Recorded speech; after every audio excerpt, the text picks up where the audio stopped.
Rafael. Muito obrigado. Boa tarde, gente. Então, meu nome é Jean, eu vou ajudar a conduzir essa atividade.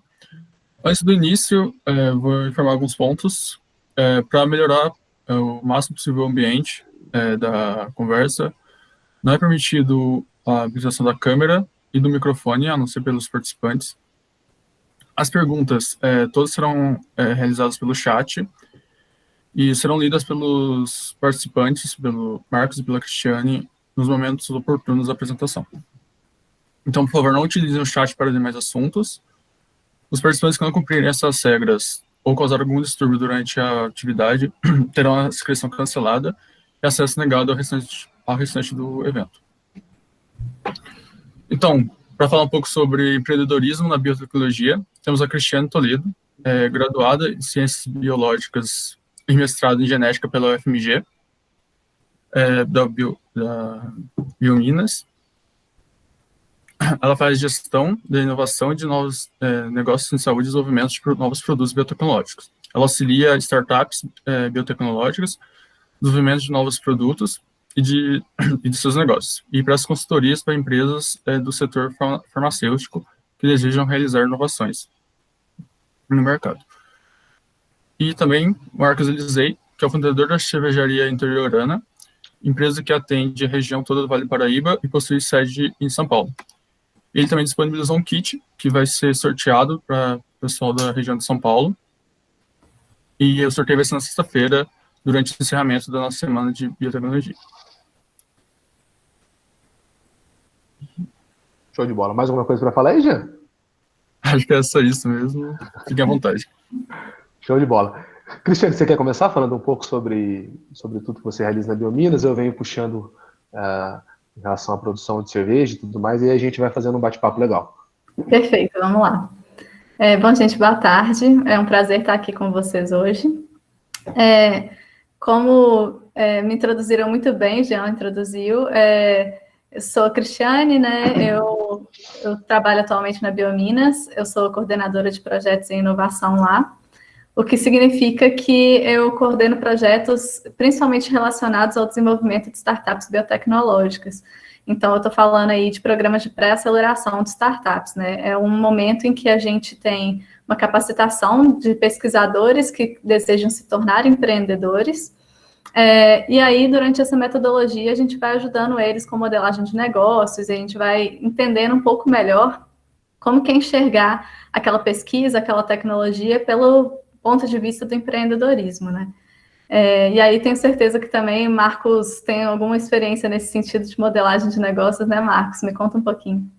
Um pouquinho, né? Alguma experiência aí a gente tem. Bom, para quem não... Tem algumas pessoas aqui que eu conheço, eu tenho alguns amigos na USP que estão presentes aqui hoje, né? Para quem não me conhece, eu sou o Marcos, né? Hoje eu sou um dos sócios da Cervejaria Interiorana. A Cervejaria Interiorana, ela foi uma fusão da Cervejaria Interiorana com a Grilo Azul, uma antiga cervejaria aqui de Lorena. Hoje nós atuamos como Interiorana e a gente atua principalmente aqui no fundo do Vale do Paraíba, com essa exaltação do interior que a gente tenta trazer, né, no dia a dia, no nosso trabalho aí. Hoje a gente trabalha com um modelo de negócio de ciganos, né? Quando você se fala em produzir cervejas, vender cervejas e tudo mais, a gente tem alguns caminhos que a gente pode seguir para poder começar essa brincadeira, né? A gente pode simplesmente comprar a cerveja e revender como distribuidor, né? A gente pode abrir uma fábrica, que isso aí envolveria com toda certeza uma consultoria na Biominas, principalmente para gestão de banco de leveduras e tudo mais. Isso aí. E a gente pode optar pelo modelo cigano, que é hoje o que a gente faz, né? O que seria esse modelo cigano de produção? Nós temos as nossas receitas, nós temos o nosso conceito, a nossa marca, e a gente contrata uma cervejaria que já tem a sua planta, já tem toda a sua produção para fazer as nossas receitas. Então a gente cede todo o direito de produção, cede o direito de uso de marca, eles produzem para a gente e tecnicamente eles fazem esse produto e só podem vender para a gente, né? Então, como a gente forneceu todos os dados, forneceu todo o benchmark ali para eles, é como se a gente conseguisse comprar por um valor um pouco mais baixo de mercado, né? A gente faz lotes grandes e tudo mais. Então, todo o trabalho da parte de quem é um cervejeiro, né, empreendedor, que tem cervejaria cigana, ele fica muito mais focado na parte de distribuição do produto e gerenciamento do negócio. Então, toda a parte de rotina fabril, né, que geralmente tem, a gente ainda não participa, ainda não tem participação. A gente tem sempre o contato com a cervejaria. Hoje a gente produz Lençóis Paulista, na cervejaria Hipnose, que é um grande parceiro nosso. E toda essa parte, né, que eles fazem de produção e tudo mais, a gente está sempre conectado com eles, quase todos os dias conversando, né, pedindo relatórios, vendo como é que está sendo lá as produções, para a gente manter sempre um nível de qualidade bem alto.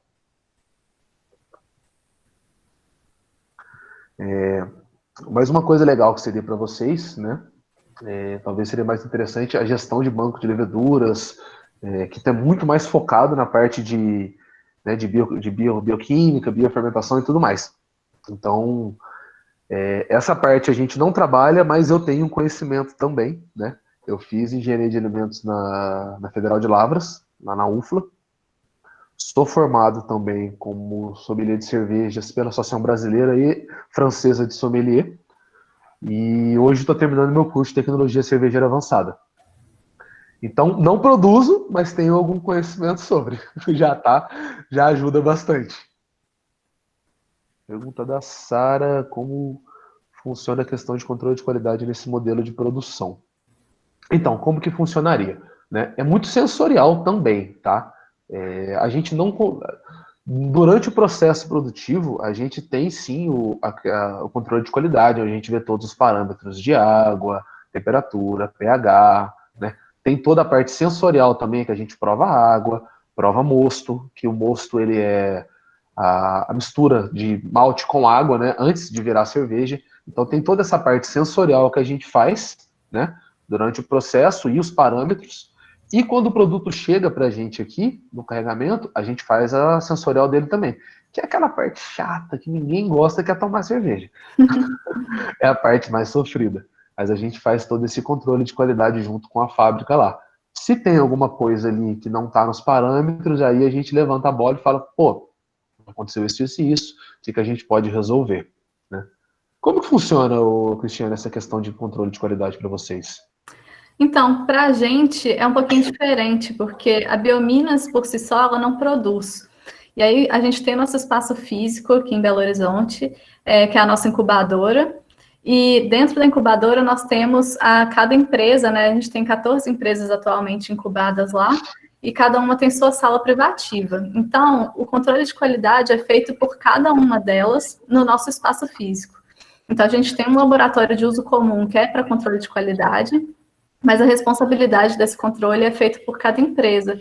E aí, assim, o que é de benefício de estar lá, né? Além de ter o laboratório de qualidade que é em comum para todos, então, menos recursos que você tem que aportar nesse sentido, o prédio também é todo certificado pela Anvisa. Então, ele estando lá, fica muito mais facilitado esse processo regulatório, né? De conseguir iniciar realmente as atividades como empresa, então facilita bastante. Fora que tem, assim, umas isenções fiscais também, algumas coisas nesse sentido que também ajuda bastante quem está começando.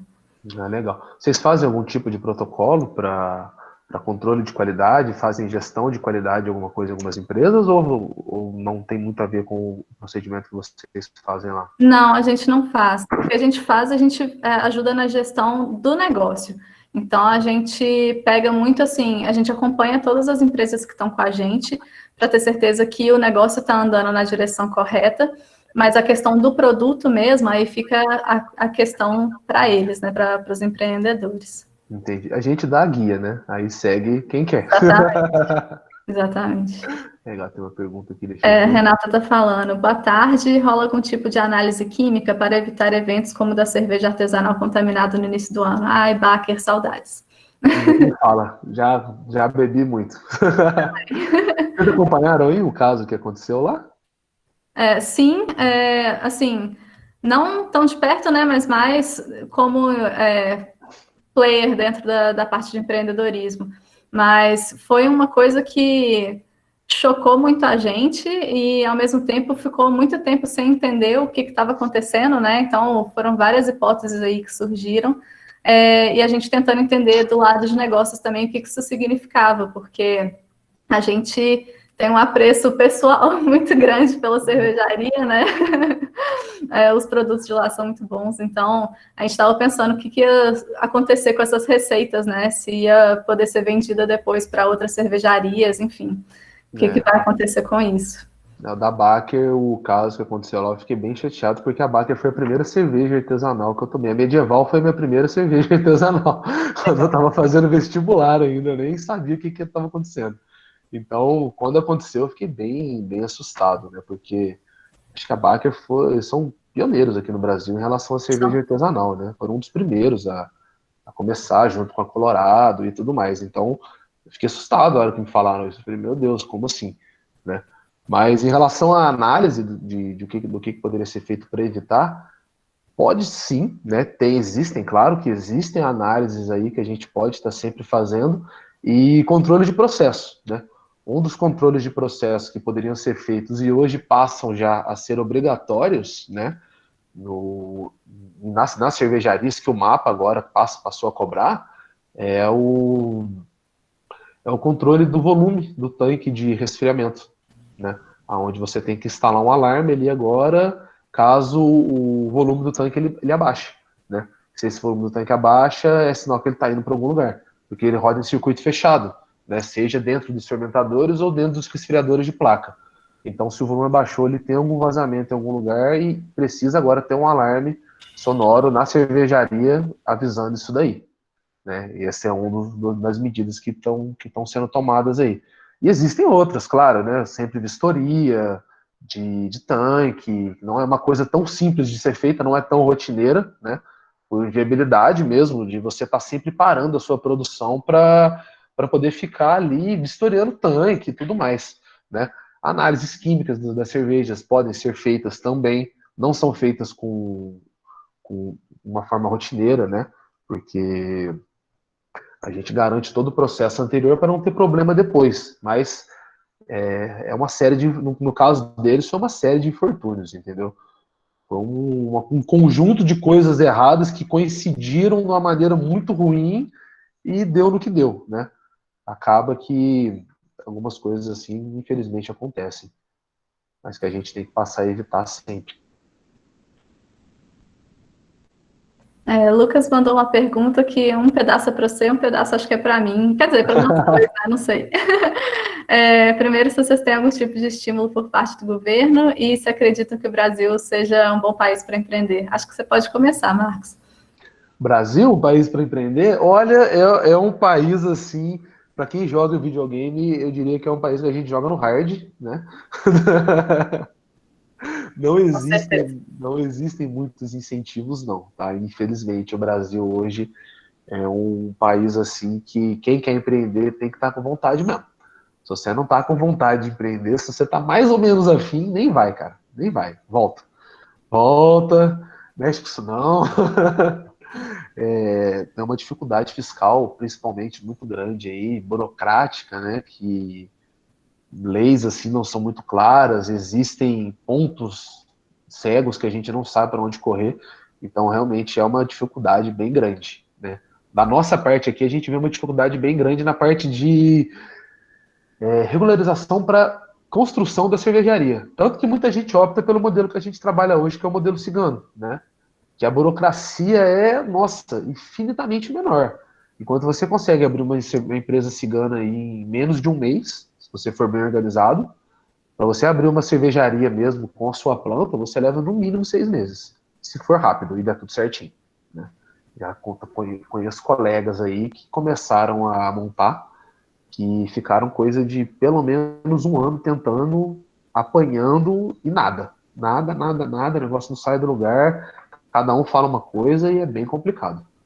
No caso de vocês, eu não sei como que funciona, né, lá na Biominas para poder, né, ainda mais pegar toda a validação da Anvisa, não sei se é tão simples assim. Imagino que não. Simples nunca é. Eu acho que você colocou bem que empreender aqui é difícil mesmo, mas ao mesmo tempo eu enxergo, e lá na Biominas como geral, né, a gente enxerga que é uma alternativa muito viável para quem é da área acadêmica, porque a gente tem, assim, uma taxa de desemprego de mestres e doutores que é um absurdo, que é 25% aqui no Brasil. Então, assim, gente, o mercado não está absorvendo, sabe? E quem está empregado normalmente está concursado em algum lugar, fazendo mais pessoas virarem doutores que não vão ser contratados em lugar nenhum. Então, tipo assim, isso é uma loucura, a meu ver, sabe? O que, tipo assim, acho ótimo que esteja formando mais doutores e mestres, eu acho que o nosso país precisa muito disso, mas o mercado ainda não está pronto para isso. Então, empreender é uma saída nesse sentido, porque você está pegando todo aquele conhecimento que você teve, né, da sua formação, formando daquilo um produto ou um serviço e devolvendo isso para a sociedade, chegando com aquela tecnologia de fato para as pessoas, que é o que todo cientista quer fazer, né? Então, assim, eu enxergo como uma alternativa que eu sei que não é fácil, não é simples, mas eu acho que é uma alternativa viável para quem está com essa necessidade, né, esse fogo dentro de si, querendo trazer a tecnologia, ver ela funcionando na realidade, né, no dia a dia das pessoas. Deixa eu responder. Eu vi que tem umas 3 ou 4 perguntas ali para você ali embaixo. Tem uma pergunta Isso do vai falar agora. Giovanni. Deixa eu responder a dele sobre a água, né, Jean? Deixa eu responder a dele sobre a água aqui, que aí já vi que tem uma sequência ali embaixo para você, que você já emenda uma vez só. Bom, vamos lá, Giovanni. Eu não digo isso só pela interiorana, tá? Eu digo isso pela grande maioria das cervejarias hoje, tá? A água de produção cervejeira, ela tem várias fontes que a gente pode buscar aí, né? Sendo as mais comuns 2. A rede de abastecimento mesmo da cidade, né? Ou poço artesiano, tá? Quando você pega a rede de abastecimento, nenhuma delas você pega diretamente e joga na panela para poder fazer cerveja, tá? O que acontece? Quando você pega a água de rede de abastecimento, você tem o laudo da água, né? O que tem nela, o que não tem em relação a sais e tudo mais. Quando você pega a rede de abastecimento, a água de rede de abastecimento, você tem a facilidade de que essa água ela já é, entre aspas, própria para consumo, né? Mas para você transformar ela numa água cervejeira, ela tem que passar por alguns processos, né? Você tem a opção de pegar o laudo daquela água, ver todas as concentrações de sais que ela tem, passa ela por um filtro, né, para tirar qualquer coisa microbiológica ali que você não queira, e principalmente o cloro, que é um grande inimigo da cerveja aí no momento de produção. E você pega aquelas informações de água e você pode usar ela da maneira que ela está, ou você pode fazer adições de sais, né, que são as manipulações da água. Se você tem uma água mais dura, uma água mais mole, né? Quando eu quero dizer água mais dura, água mais mole, o que eu quero dizer com isso? Água mais dura são águas com maior concentração de sais, né, cálcio, sulfatos e tudo mais. Águas mais moles são águas com menos concentrações. Existem tipos e tipos de água, né? Cada estilo de cerveja ela pede um tipo de água diferente. Então a gente tem essa liberdade muito grande de poder mexer na água, né? Realmente acrescentar sais e tudo mais. Se a gente tem uma fonte aí, numa água, um sistema de abastecimento da região, onde a água é mole, putz, a gente pode brincar bastante nessa água aí e acrescentar vários tipos de sais, e isso envolve um custo mais baixo para a gente. Agora, se você pega uma água muito dura, inevitavelmente você vai ficar limitado, né, a ter aquele tipo de água, porque para você retirar os sais dessa água, ela tem que passar por um processo de deionização, que ele já é um pouquinho mais caro, onde você tira, né, tudo ou praticamente uma grande quantidade dos sais dela, ela fica meio que uma água virgem, entre aspas, e você vai dosando a quantidade de sais de acordo com a sua necessidade e o resultado que você quer na sua cerveja, né? Em contrapartida, você tem a opção de pegar a água de abastecimento de poço artesiano, né? São águas muito boas e tudo mais, mas você ali está sujeito a puxar uma água que ela pode ter um pouco de contaminação. Então você tem que fazer o laudo dessa água, ver tudo que ela está certinho, e você pode ou não precisar fazer um tratamento a mais nessa água. Então, nesse caso, a água da rede de abastecimento da cidade acaba sendo uma opção melhor, onde você tem ali um nível de segurança um pouco maior e a possibilidade de um investimento mais baixo também, que é sempre um melhor caminho a seguir. Eu espero que eu tenha respondido, cara. Se eu não respondi, se ficou faltando alguma coisa, por favor, grita aí no chat. Marcos, aproveita que você está falando e responde a pergunta seguinte, que é Qual que é a Cadê? maior dificuldade de empreender no Brasil e qual dificuldade você vê no setor de ciências da vida?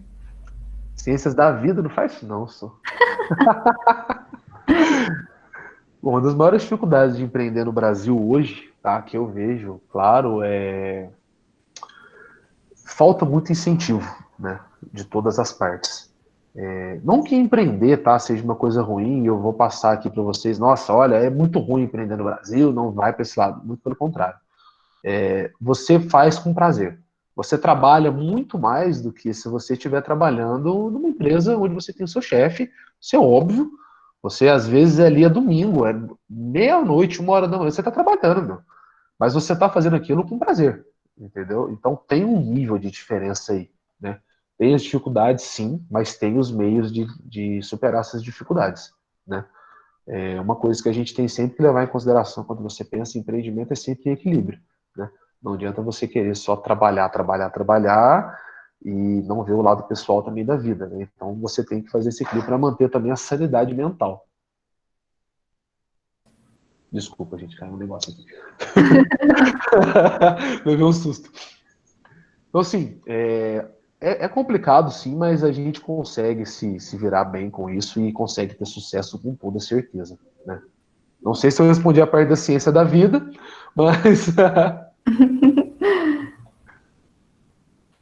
Deixa eu te ajudar, então, na parte... Me ajuda, por gentileza, pelo amor de Deus, me ajuda. Ciências da vida, né, como o Marcos mesmo representou aí, é um campo muito amplo. Mas, assim, a gente tem um monte de coisa em comum, né, quando a gente fala de ciências da vida, biotecnologia de forma geral. E, na minha opinião, assim, o que eu mais vejo que os empreendedores têm dificuldade é com a parte de regulação e com a parte de propriedade intelectual. São duas coisas que a gente não aprende na faculdade e que a gente, quando começa a empreender, normalmente a gente não faz a menor noção do que é aquilo e o que está acontecendo.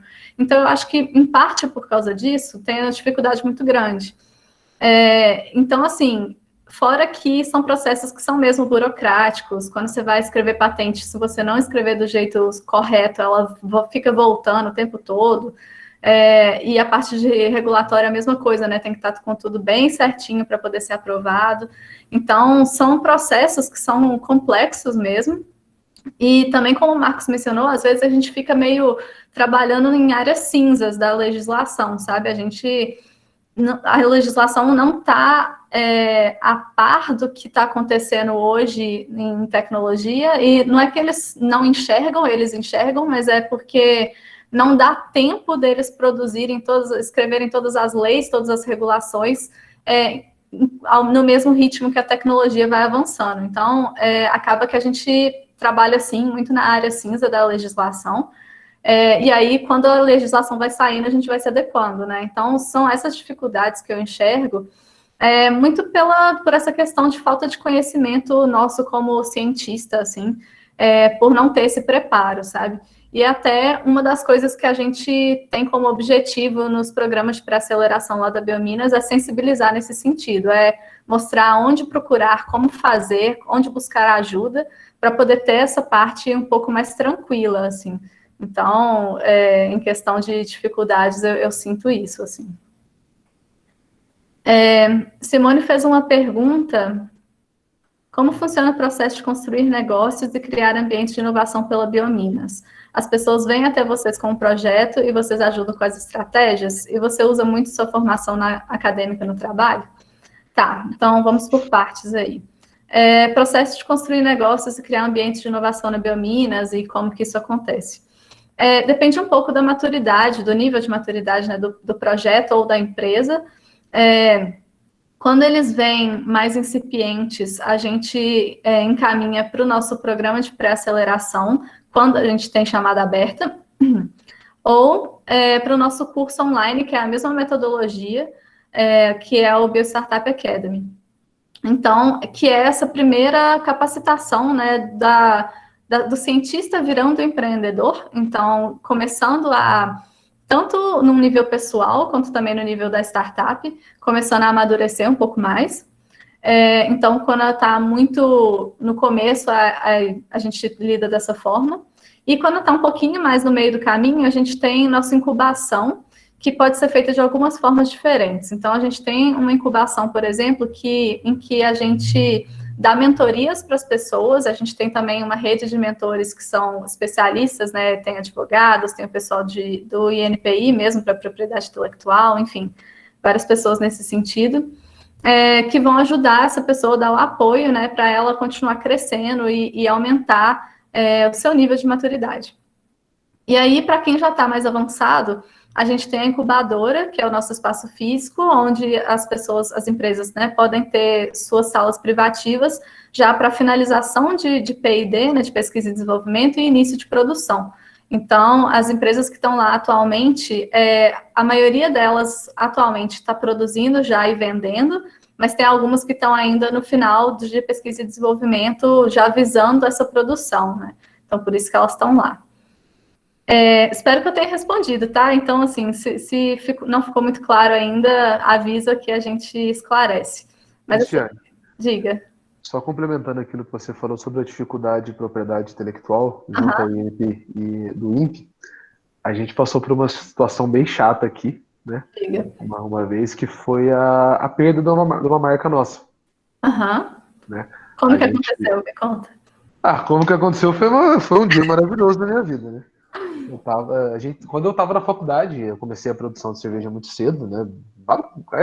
Acho que como 99% das pessoas que começam fazendo cerveja, eu fiz para beber. Achei que era mais barato, me enganei. Não é.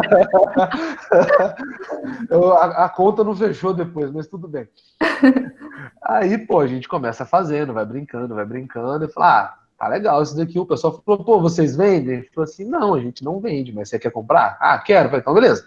Começamos a vender, né? Aquela bagunça de faculdade, ninguém tava nem aí pra nada. E aí falou, pô, vamos criar uma marca, vamos fazer um negocinho legal. E eu sou uma pessoa meio empolgada com as coisas. Então, falei assim, vamos criar uma marca? Não, vamos criar uma marca não, vamos fazer um negócio legal. Aí já desenvolvi uma marca, já montei um rótulo, já montei embalagem, já vi aquilo, já vi isso, montei um Instagram, já me empolguei com o negócio, né? Falei, beleza, tá bonito, tá aqui, vamos vender agora. Aí tô lá, brincando e tudo mais, aí passou um tempo, meu telefone toca. Assim, alô, você que é o Marcos, tudo bem, tudo bem? Falei, legal. Você que é o proprietário da cervejaria Republicana, na época chamava Republicana, porque a gente fazia lá dentro de uma república. Aí eu falei, cara, sim, sou eu. Eu falei, não, então, é que eu registrei esse nome. Eu falei, oi? O cara me ligou, tipo, me acordou no domingo. Falou, registrei o nome da cervejaria e você não pode mais usar. Eu falei, legal, obrigado. Então, assim, faltou muita malícia da minha parte na época, né, com tudo isso. Então, quando vocês criaram uma empresa, por favor, registrem junto ao INPE, tá? Sim. Procurem. Não é um processo um pouquinho complicado, onde você tem que ler bastante coisa, mas você consegue fazer sozinho, sim. Se você ler, se você entender muito bem como funciona ali. Não é uma coisa exorbitantemente cara de se fazer, né? Então, busquem sempre de tudo. Protejam o seu nome, protejam sua marca, registrem tudo, tenha garantia de que aquilo é seu realmente, né? E de que, claro, se você vai criar um nome, não tem mais ninguém usando esse nome, para não ter problema lá na frente. Isso é importante também. Ai, que pena que você perdeu seu nome, mas ao mesmo tempo foi um aprendizado, né? Que pena nada, eu achei tão bom, sabe por quê?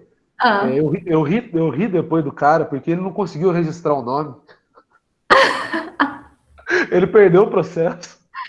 Entendi. Porque Republicana ela remetia à República Federativa do Brasil, e o INPE não liberou. Entendi. Aí, se eu fosse registrar, eu acho que ele me fez um favor, na verdade, porque eu não ia conseguir registrar também. Verdade. Males que vem para bem. Verdade. Vamos lá, o que mais que a gente tem de pergunta aí? Bastante. Sim. A tia me perguntado se eu uso muito minha formação acadêmica no trabalho. Eu uso. Eu sou bióloga, né? E biologia é um curso que é muito amplo. Então, eu tenho conhecimento em diversas áreas dentro da biologia, apesar de eu ter me especializado em genética, né? E assim, como todas as startups e negócios, né, que passam pela Biominas são de biotecnologia, a gente precisa entender a parte técnica, né? Se faz sentido, se aqueles resultados realmente são positivos e tudo mais. Então, eu faço análises no meu trabalho que são em cima do trabalho científico de outras pessoas, né?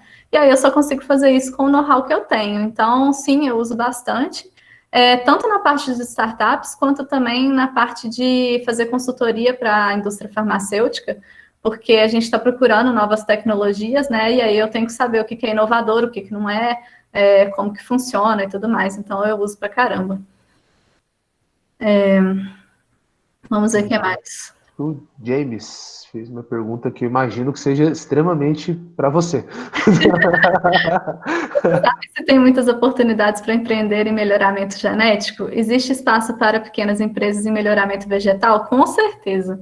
Para as duas coisas, tá? Então, o melhoramento genético é uma coisa que, dependendo de que organismo você está fazendo, tem uma questão ética que é um pouco mais sensível, né, obviamente, mas quando a gente fala de vegetal é mais simples. E assim, nossa, o pessoal da agricultura tá super antenado nisso e eles piram quando vê algum melhoramento genético que faça sentido para eles, sabe? Então, sim, é um negócio que super faz sentido. E também tem a parte de melhoramento genético, quer dizer, não só melhoramento genético, quanto também seleção de cepas naturais de micro-organismos que ajudam a melhorar a produtividade, né, de plantas. Então, isso também faz super sentido. Então, pode ficar feliz, investe nessa que vai dar tudo certo. Show. Tem uma dúvida ali da Thalita. Cadê? Essa é para você. Qual o conselho que vocês pedem para dar o estudante de graduação que quer futuramente empreender no mercado cervejeiro? Bom, Thalita, primeiro de tudo, seja curiosa, tá? Indico fortemente você ser curiosa. Por que que eu digo isso? Tenha curiosidade e audácia de entrar em contato com cervejarias e falar: fulano, posso passar o dia aí com vocês? Para conhecer a produção? Seja cara dura desse jeito, tá? Eu fui cara de pau desse jeito e dá super certo. Vai por mim. Então, assim, tenha cara dura. Se você tiver algum evento de cerveja e tiver a oportunidade do dono da cervejaria ou alguém, né, que é da equipe ali, não é só a pessoa que está servindo, entre em contato com eles, fala: olha, sou fulano de tal, tem interesse em empreender nessa área, ou então tem interesse em trabalhar nessa área, e posso conhecer a rotina de vocês? Como que funciona? Será que a gente pode marcar um bate-papo? Nem que eu fique no cantinho ali da fábrica ali, eu fico no cantinho ali e não vou fazer nada, eu fico de braço cruzado, com a mão no bolso, e não vou atrapalhar ninguém. Tenha essa audácia, tá? Em paralelo a isso, obviamente eu aconselho os cursos, né? Eu fiz vários cursos aí, sejam eles... Na própria UFLA tinha bastante curso de produção de cerveja, né? Tinha bate-papos, tinha roda de conversa, tinha mini cursos, né? Degustações que o pessoal fazia lá, a galera gostava bastante. Mas, em paralelo a isso, eu procurei instituições que forneciam cursos, né? Que eles vendiam cursos muito bons. Hoje, uma que eu indico, não ganho nada para indicar isso, tá? Eu indico porque eu gosto realmente. É o ICB, que é o Instituto da Cerveja Brasil, que é onde eu fiz todos os meus cursos. Eles têm a sede em São Paulo, né? E eles fornecem, nossa, uma gama de cursos gigantescos. Eles começaram especialistas nos cursos de sommelier de cerveja, que é mais focado na parte de serviço e cultura cervejeira, que eu super indico para quem quer começar a entender como funciona esse universo, né? Oferecem cursos de tecnologia cervejeira avançada, que é o que eu estou fazendo hoje, que é um curso mais focado na parte produtiva e tem um aprofundamento tecnológico muito maior, né? Onde a gente mexe ali pesado em cálculo cervejeiro, formulação, fermentação, a parte bioquímica, química do processo, né? Então, assim, tem todo um conhecimento gigantesco em volta dessa parte de produção que eles trazem tudo pra gente.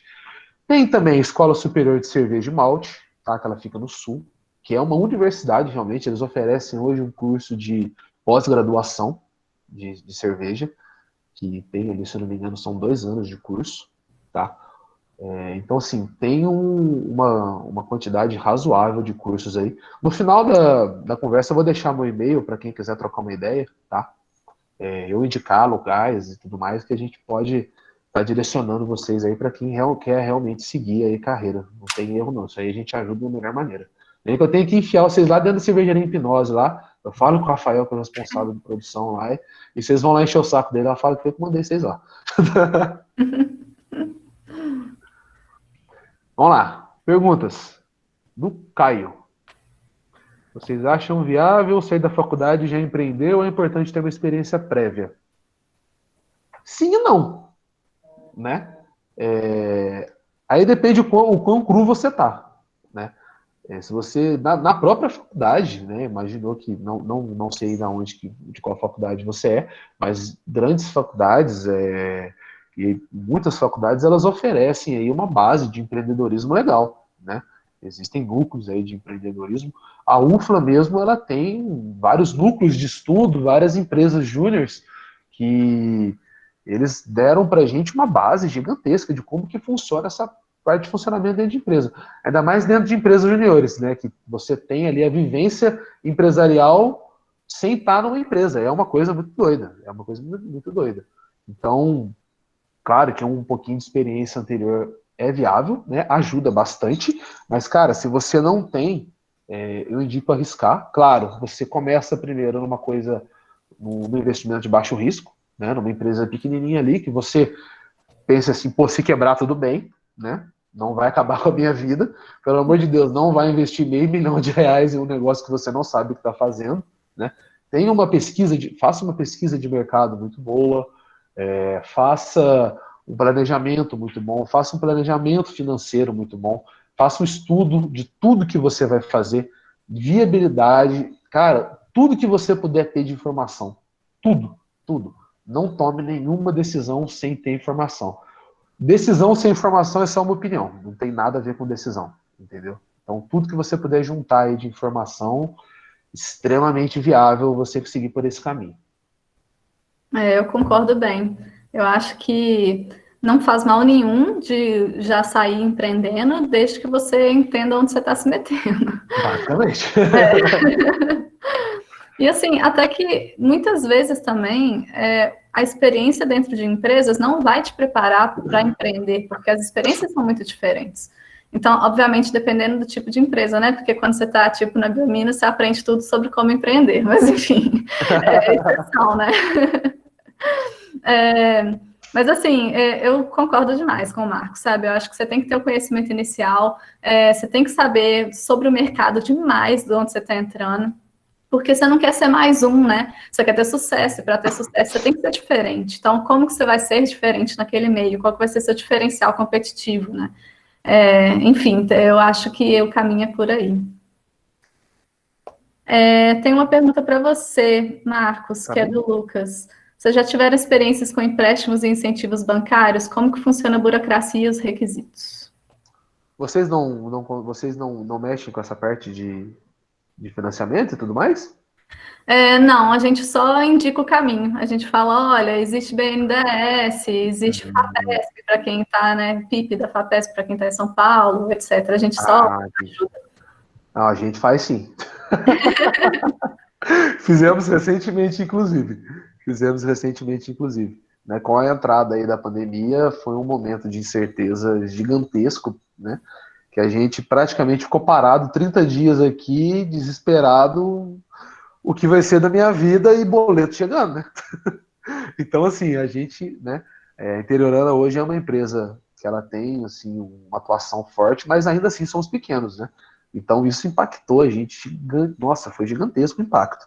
Então, a gente procurou outras formas aí para poder se estruturar, e quando a gente se organizou, a gente falou, certo, vamos agora buscar incentivos financeiros e vamos buscar alguma coisa aí que a gente vai conseguir dar uma engordadinha no caixa, né, para poder ter um capital de giro legal ali.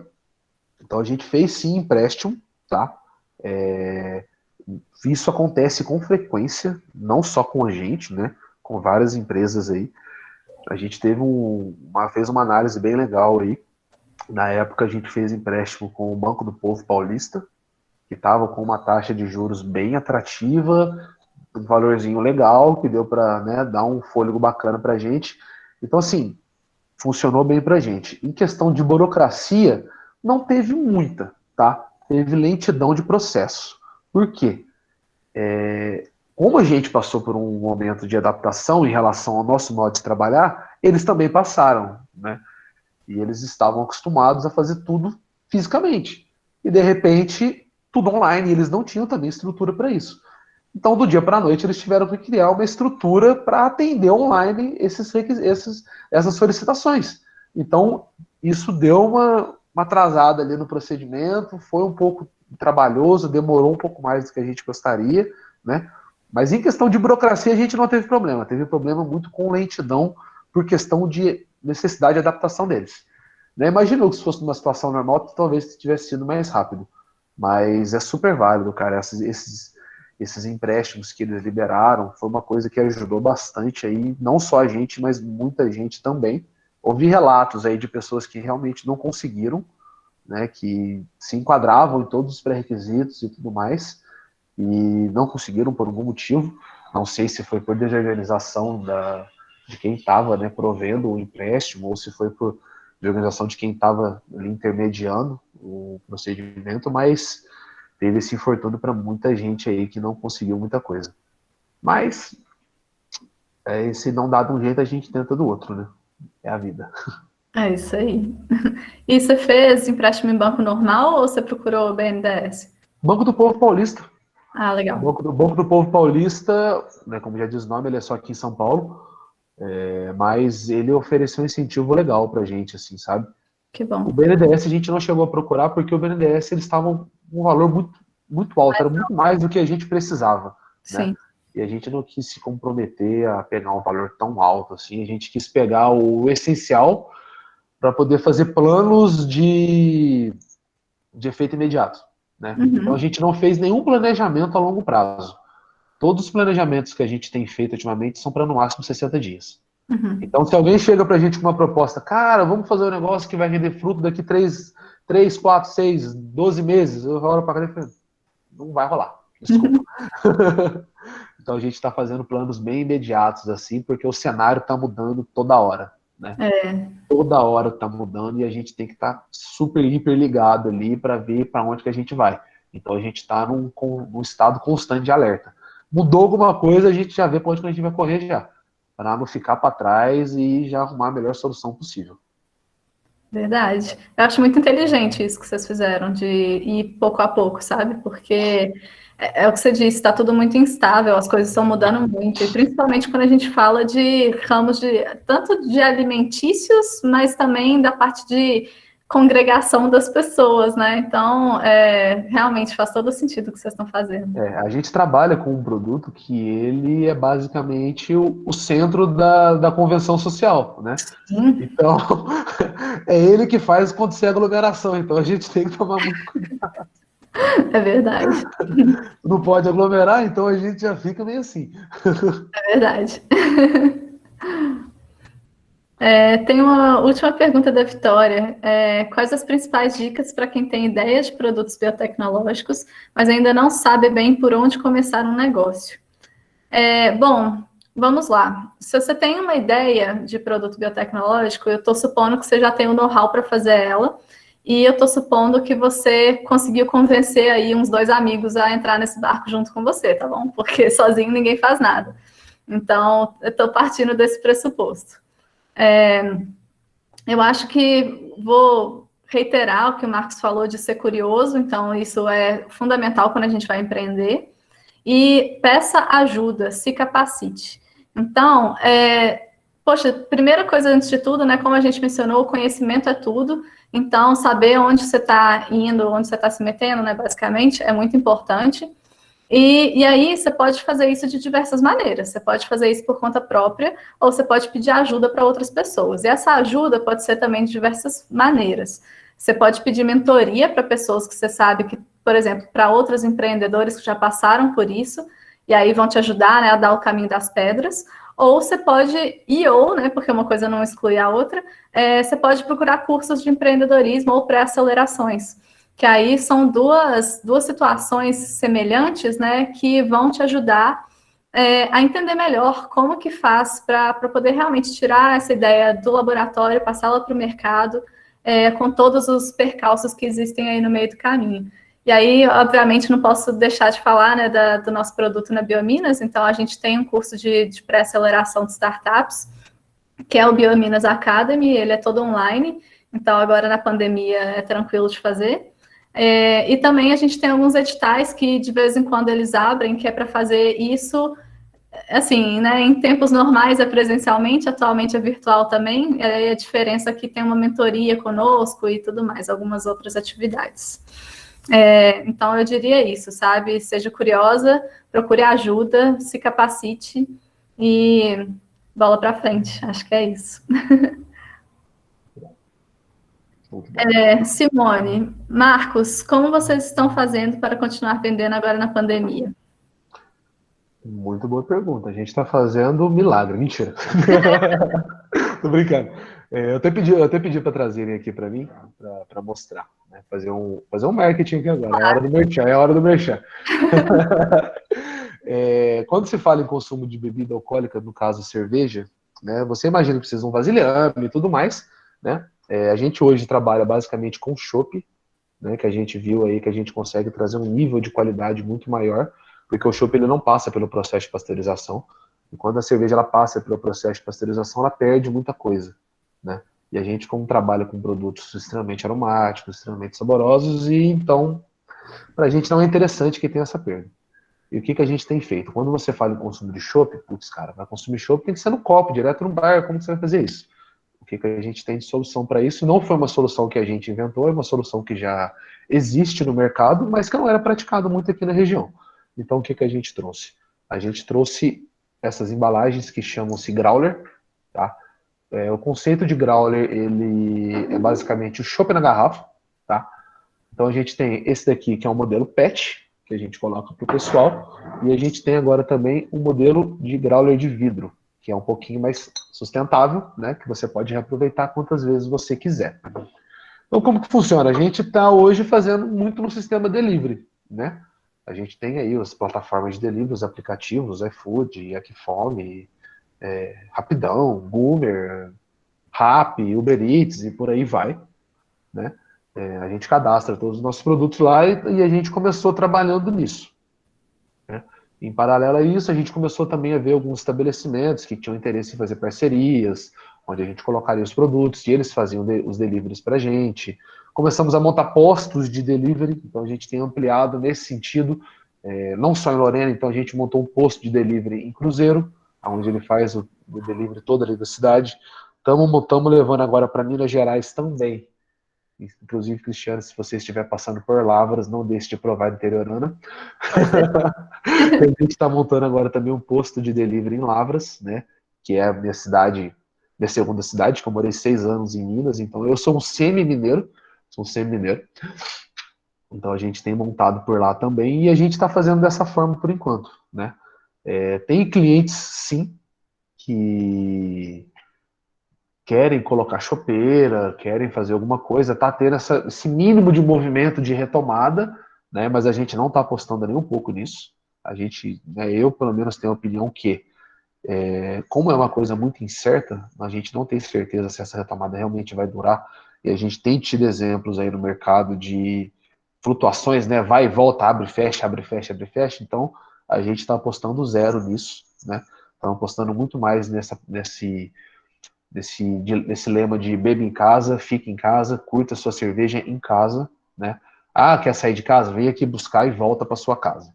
Basicamente isso, entendeu? Evitar ao máximo isso de ficar na rua, porque quanto mais rápido a gente se conscientizar e conseguir controlar a situação, mais rápido a gente consegue voltar para a rua e continuar curtindo das coisas do jeito que a gente curtia antes. Lembre do Recife. Olha, para chegar em Recife vai demorar um bocado.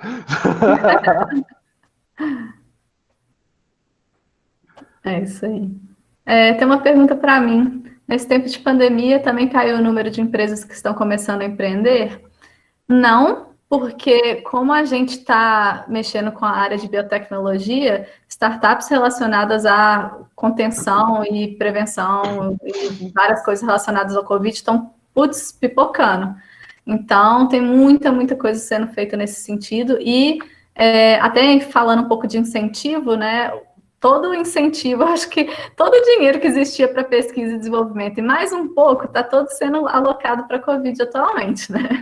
Então, assim, eles tem muita linha de fomento agora que está específico para a Covid, então tem acontecido muita oportunidade boa, né, nesse sentido, nessa área.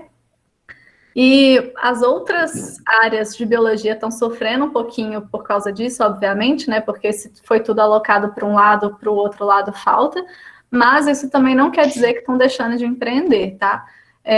Como eu tinha falado antes, eu acho que o empreendedorismo é uma saída para a gente ter uma outra alternativa que não seja só depender do fomento do governo para poder fazer suas pesquisas. Então, isso continua acontecendo, sim. Mas na área de TI, junto com biologia, é o lado que normalmente cresce mais rápido, né? Porque tem essa pegada do TI. Mas também a parte de hard sciences, né? Que a gente chama pesquisa de laboratório mesmo, continua também acontecendo. E aí, coisas não Covid num ritmo mais devagar, mas ainda existe. E coisas Covid, nossa, tá acontecendo muita coisa. Lucas tem uma pergunta para você, Marcos. Não, pra gente, prepararam... que vocês também. Oi? Acho que pra gente, não? Pra gente também, é verdade. Vocês prepararam algumas estratégias pós-pandemia, investimentos em marketing, etc.? Preparamos e não preparamos. A gente já sabe mais ou menos para onde a gente vai correr, né, num cenário pós-pandemia, né? Então, assim, a gente tem já uma ideia do que a gente vai fazer, mas não vamos colocar nada em prática, né? Então, a gente ainda está focando muito. Hoje, a gente está incorporando uma nova pessoa para marketing na empresa, que ela já está se ambientando com toda a nossa movimentação aqui, e já vai começar uma comunicação aí legal para o pessoal. Então, assim, hoje a gente está muito focado ainda nessa campanha do Beba em Casa, Fique Tranquilo. Toma seu chopp em casa, receba em casa, crie seu próprio ambiente de bar na sua casa. Né? Embora tenha essa vontade gigantesca de todo mundo sair aí para sentar num boteco e tomar uma. Inclusive eu. Então a gente ainda não pensa em colocar nada disso em prática, né? A gente vê algumas melhoras e algumas coisas que estão sendo divulgadas, que está melhorando, porque a gente não quer assumir nenhum risco dessa parte, nem quer tomar nenhum partido, porque não cabe a gente fazer isso. Então, a gente ainda está bem travado em relação a essa parte de divulgação pós-pandemia. A gente está evitando ao máximo comunicar isso para qualquer tipo de pessoa, né? A gente está focando muito mais nisso. A gente oferece soluções aí de chopp em casa, além do growler, né? Onde você pode comprar chopp, barrilzinho mesmo, de 10 litros, coisa pequena, para fazer um churrasco ali com a sua família, que você mora e tudo mais, né? Que a gente leva a chopeira, monta para você, tudo legalzinho, higienizado, depois busca e tudo mais, né? Mas a gente não está divulgando isso tanto ainda, porque a gente ainda não se sente confortável em divulgar esse tipo de dados. Para um cenário pós-pandemia, a gente quer sim, né, começar a incentivar as pessoas a virem até a gente, ou então a gente ir até eles e promover churrascos, festas entre as pessoas, né? Toda aquela movimentação, estar mais presente em todos os bares que a gente trabalha hoje, né? Fazer ações individuais com cada um deles, fazer a festa da retomada da interiorana, não sei, não tem nada planejado em relação a isso, mas são ideias que a gente provavelmente vai colocar em prática, mas num futuro ainda que a gente infelizmente não sabe quando. É isso aí. Bom, do lado da Biominas, o investimento em marketing mudou muito para a gente durante a pandemia. A gente teve a oportunidade e, ao mesmo tempo, a necessidade de investir muito mais em marketing do que a gente investia antes. Isso porque nossos clientes vêm muito do nosso relacionamento mesmo, sabe? Então, assim, a gente toca e nutre esses relacionamentos em eventos ao vivo, que são congressos e tudo mais, simpósios, enfim. E aí, poxa, não tá tendo, né? Então, como é que faz? A gente teve que mudar bastante a nossa estratégia nesse sentido. A gente está com uma presença digital muito mais forte agora. E aí, assim, eu sei que o pessoal do marketing vai me assistir daqui a pouco, então, gente, parabéns pelo que vocês estão fazendo. Mas, assim, tem mudado muito agora, durante a pandemia. A gente ainda não está com uma perspectiva muito clara do que vai acontecer depois, justamente por a gente não saber quando que isso vai acontecer, e, na minha opinião, é só depois de vacina mesmo, e sabe-se lá quando é que isso vai acontecer de fato. Então, a gente ainda, eu entendo que a gente vai continuar com essa presença digital e de marketing de forma geral um pouco mais forte, mas ao mesmo tempo a gente vai voltar às estratégias que a gente tinha antes, né, de relacionamento com as pessoas, que é o que mais dá certo na nossa experiência, né? Então, estamos assim por enquanto. Esse investimento em marketing aí foi pesado para todo mundo, né? Eu tenho acompanhado não só empresas do ramo, né, porque a gente atua, mas de maneira geral. Eu via, vamos falar em Instagram, né, que é a maioria mexe e foca. Eu vi empresas que o Instagram delas era abandonado o negócio, era uma postagem a cada 3 semanas, entendeu? Tinha 2, 3 stories, e o pessoal, putz, investiu pesado, cara, começaram a fazer uma movimentação, então, assim, no ponto de vista, né, imagem de empresas, de maneira geral, muita gente melhorou, porque, pô, você tá em casa, você muita coisa consegue fazer, e todas as empresas de consultoria que tem, né, páginas e tudo mais, bombardeando, falando, invista em marketing, sua imagem, faça a sua imagem melhorar e tudo mais. Então a galera focou bastante nisso. E veio muita empresa evoluir aí em questão de marketing. Foi assustador ver a movimentação que a galera fez e realmente algumas surpreenderam bastante, cara. Foi um ponto positivo aí que a gente acabou vendo que o pessoal conseguiu levar muito bem. Então, nosso tempo está chegando ao fim. Eu queria agradecer a Cristiane e o Marcos pela presença, por tudo que eles puderam compartilhar conosco. Caso alguém tenha mais uma dúvida, eles se disponibilizarem a responder, o Meyer vai assumir a condução da conversa. E o link para a próxima palestra já está disponível, logo vai estar disponível. E se vocês quiserem, a Cristiane e o Marcos quiserem falar mais alguma coisa, fiquem à vontade. Só agradecer mesmo, Jean, pelo convite. Foi super gostoso de conversar com você, Marcos. Obrigado. E estou deixando aí no chat, né, meus contatos, meu LinkedIn e meu e-mail, então fiquem à vontade se quiserem entrar em contato. Eu estou mandando também o meu e-mail, tá? Fiquem extremamente à vontade para me mandar mensagem por lá. Passei também hoje o Instagram da cervejaria. Site está em construção, tá? Fica em breve aí. E é isso, pessoal. Precisando da gente é só entrar em contato. Muito obrigado aí pela atenção de todo mundo. Obrigada, gente. Marcos e Cristiane, muitíssimo obrigado pela participação de vocês. É muito importante para a nossa semana. Um agradecimento especial à facilidade que foi manter contato com vocês. É muito bom quando... É comigo mais ou menos, né? Pode falar a verdade. Foi um dos mais fáceis, já cheguei falando... mais fácil de manter contato. Um dos mais fáceis, falar para você. Os dois foram assim, deixa eu parar a gravação aqui. Os dois foram 2 pontos